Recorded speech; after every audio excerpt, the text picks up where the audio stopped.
In this video, we're going to discuss a little bit about separation of amino acids and then the properties of the amide bond.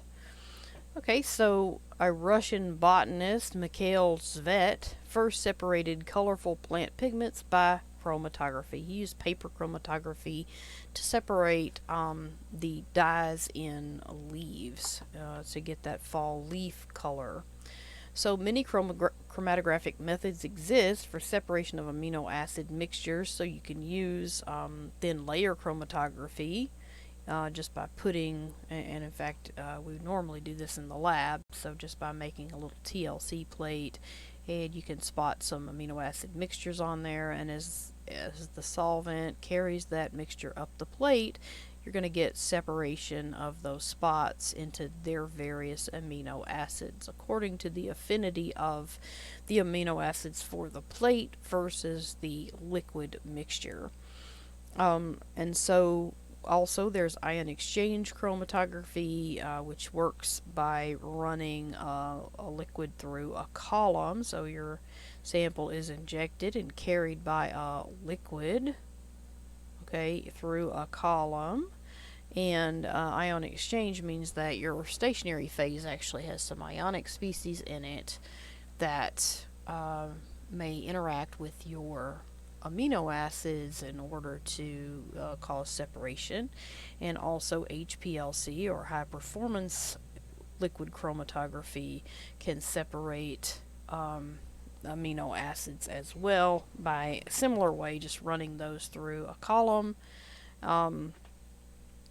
And separating them according to their affinity of the stationary phase versus the mobile phase.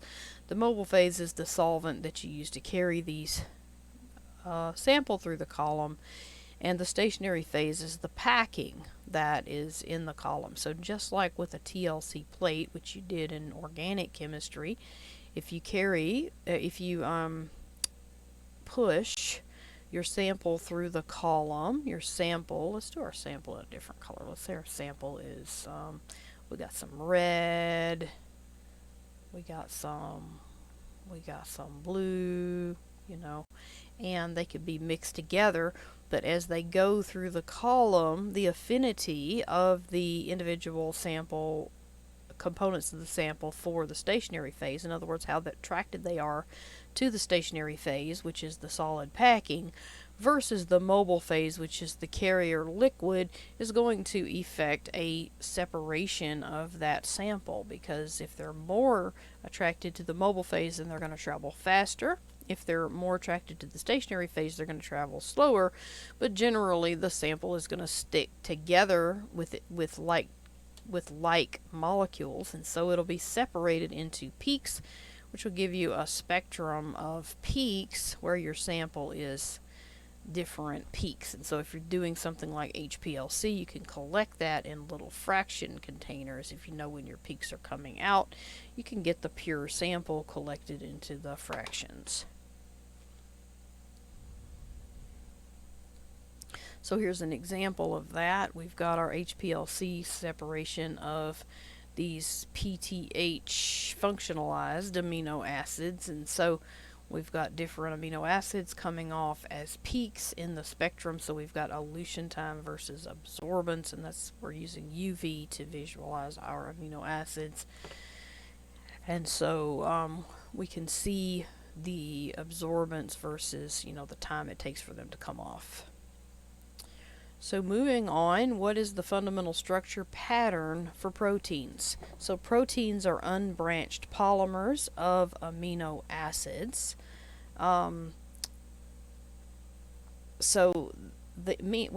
not branched, but they do have side chains. The amino acids obviously have side chains, right?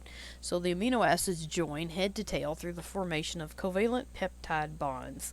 The peptide bond formation results in the release of water, and the peptide, because it's a dehydration reaction, and the peptide backbone of a protein consists of the repeated sequence N, C alpha, CO, okay?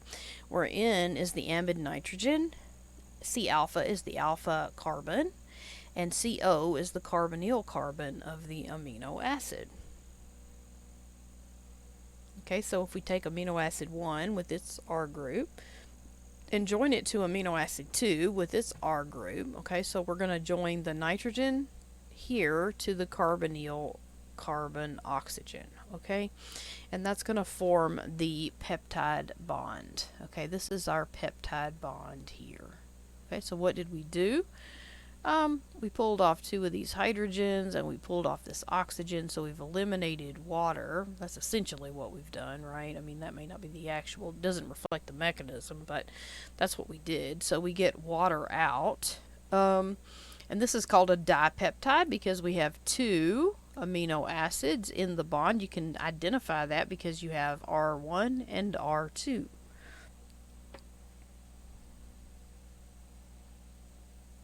So the peptide bond is going to be found in the trans conformation. It has partial double bond character. What do we mean by that trans conformation here? Okay, so this is, the oxygen is opposite that hydrogen. Okay.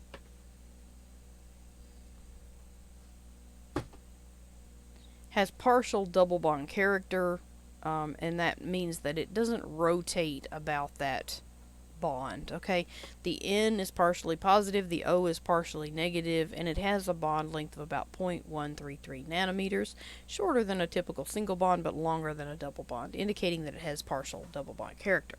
Due to the double bond character of the peptide group, the 6 atoms of the peptide bond group define a plane, and this is called the amide plane. So let's see what those 6 atoms are.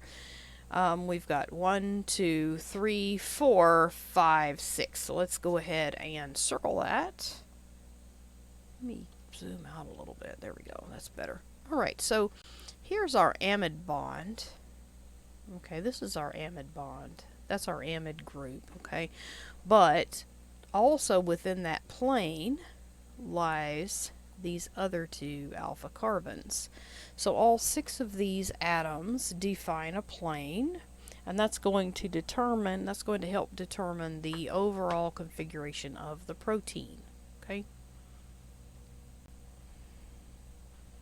So you can see that plane here clearly. The bonds of the amide bond here and the alpha carbons are in a plane.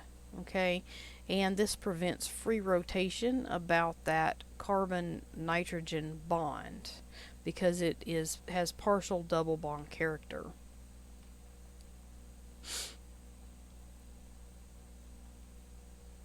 Alright, and so we don't see, don't think of it like this too much, but the nitrogen is going to have partial positive and the oxygen is going to have a partial negative charge. So it's another resonance form.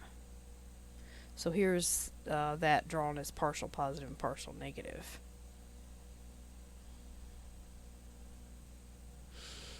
So this is the plane of those 6 atoms. And I'll go ahead and talk about peptides in the next video.